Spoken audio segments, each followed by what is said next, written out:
Hello, daily distraction here. Wow, that was intense, wasn't it? Well, the long-awaited Rift Mage guide is here. I'm finally settled into my new place. That move took me out of gaming for a couple months, so I'm sorry about the wait, but here we go. So the original build, I don't remember exactly what I had going on with it, but it was primarily a fire build. I made some tweaks to it that is more of a fire and ice build. Let's go ahead and start off with the Rift Mage tree, because that's what's most important. Now, keep in mind, sacrifices had to be made because there's only so many skill points. We went into Stonefist and Shatterstone. This will do an AoE stun knockdown. It will also apply Weaken to the target with the Shatterstone passive, and with the Weaken effect, monsters take more damage.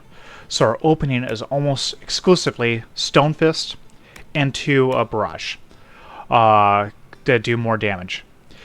We take Veil Strike. I only use Veil Strike on certain bosses that are immune to cold, and I know that are immune to cold, like the cold boss dragon, for example. Restorative Veil, because mana is one of the primary problems, so this really helps with it. And Smothering Veil. Damage reduction 30% for any weakened enemy. You're a Rift Mage, so everything's weakened. It's just damage reduction. Going to the Barrier tree. We take Barrier and Energetic Defense. This makes it where you have longer between casting it before you have to worry about it. We take Guardian Spirit. These are kind of late game passives. Guardian Spirit, Mind Blast. I never use Mind Blast. There is some combos you can do with it if you're playing group play.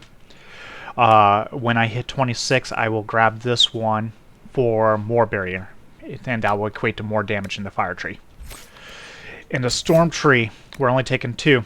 Energy Barrage along with Energy Bombardment.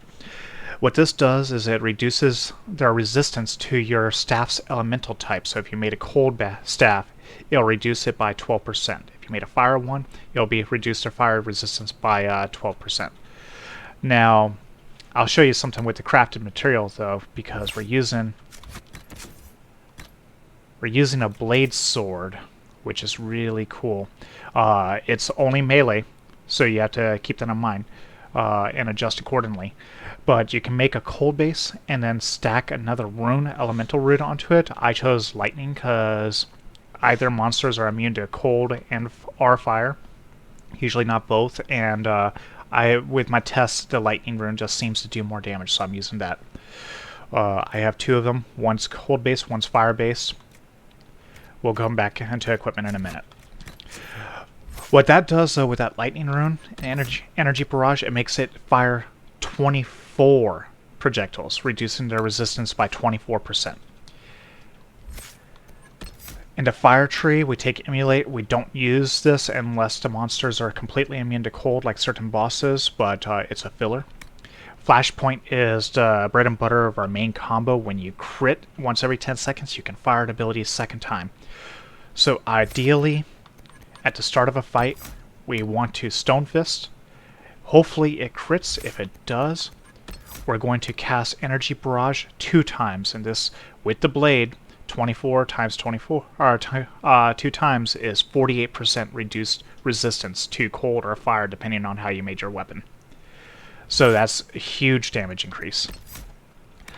We take Clean Burn to reduce cooldowns as long as we're spamming something. Sometimes you'll see me in the video, I will spam abilities just for the sake of spamming it, even though the monster is. It's because I'm trying to get things back off cooldown. We take Chaotic Focus. This makes our... it takes 50% of our barrier to make our fire spells hit harder. Pyromancer, passive. Fire Mine is the only fire ability I use. It hits really incredibly hard, especially with a barrier. I've gotten up to 22k crits without this passive. When I get this passive, it will be more. And the Cold Tree.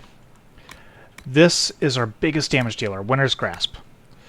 You take the 1000% more weapon damage passive, Winter's Rune. We're going to take Fade Step from getting around quickly, avoiding mechanics, because as a mage, if you get hit, you are dead. It's as simple as that.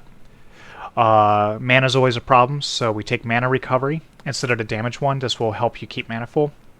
We take Winter Stillness, even though we're never standing still, so you never get anything. It's just to get to the Ice Mine. This is one of our combos when you're not doing bosses. I will use Ice Mine and freeze them in place, and then Winter Grasp them for a lot of damage. I think the highest crit I've gotten right now is like 37k or something like that, under perfect conditions. So you have two elemental types you can do damage with. You can do cold or fire, and you swap out your equipment accordingly depending on what you're doing. Speaking of, let's go there. For just playing the game, I like to play solo without a party support, so no tank, no rogues, nothing like that. So I primarily use a weapon with the guard on hit master rune. If you're fighting like a boss that you know you can avoid all damage, I will take the 30% more damage if not being hit for 5 seconds. It's just free damage. You can avoid the fight, the attacks easy enough.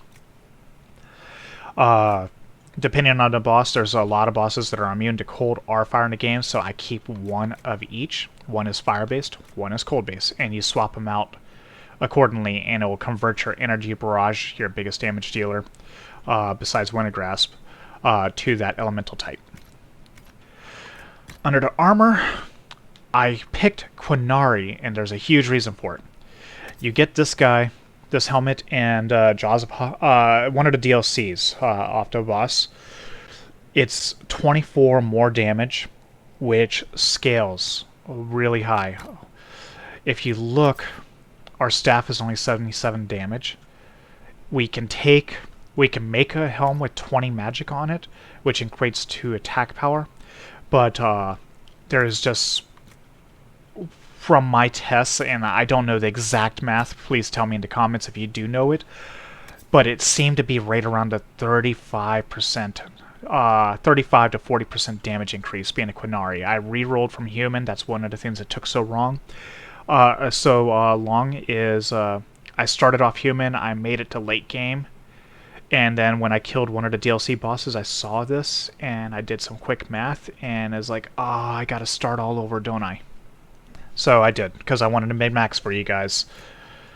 For the armor, we use Hidden Blades primarily for boss fights and in general. If you're playing with a full group setup with a tank, I would always use Hidden Blades.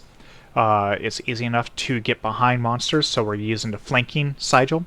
It does the most damage in the game. If you're just out questing, like in the deep roads, or other various places, you very rarely can hit them in the back when you're kiting around 10 monsters. So in that case, I will switch to this one with the Great Bear Sigil for more mana, because the regen isn't affected for whatever reason. When you're swinging with your sword, it just fills up instantly, no mana problems ever. And we do heal on hit. For the accessories, you have a few options. Using Andraste's Sacrifice for the amulet, it's more cooldown reduction, it's more mana regen, and a little bit of guard. We're playing solo, so the taunt doesn't matter to us because they're always on us anyway. We're using Ring of Doubt. Easy ring to get. It's probably the most OP ring for a mage. It makes you go stealth if you are not being hit for a certain amount of time, guaranteeing the next hit to be crit. So a lot of times I will stealth up by not swinging for a second, and I will Stone Fist them to weaken them and make them take more damage, and then cast 2 energy barrages on them, reducing their resistance by 48%. Use Winter's Pack belt. You can get this guy easily enough. I think I got it in Exalted Plains. When I'm fighting a cold immune boss, I switch to Inferno Belt to make my Fire Mine hit harder. Though this one you have to have a little bit more luck, because unless you're into Trespasser where you can't go back to the rest of the game, it only comes from special shipments. Wintergrasp Ring, 30% more damage. 30% more is a huge multiplier. Keep in mind we're a Canary, so our base damage is 101 instead of 77. And then with this talent, we get 266 plus 1,000%, and then 30% more. That's how you're seeing those near 40k crits. That ring is very easy to get. You just have to collect the shards and go open the first 2 frost doors inside of the Forbidden Oasis quest. Very easy to get. It takes maybe 20 minutes. Some of the big combos that we can do, I already told you about the Stone Fist.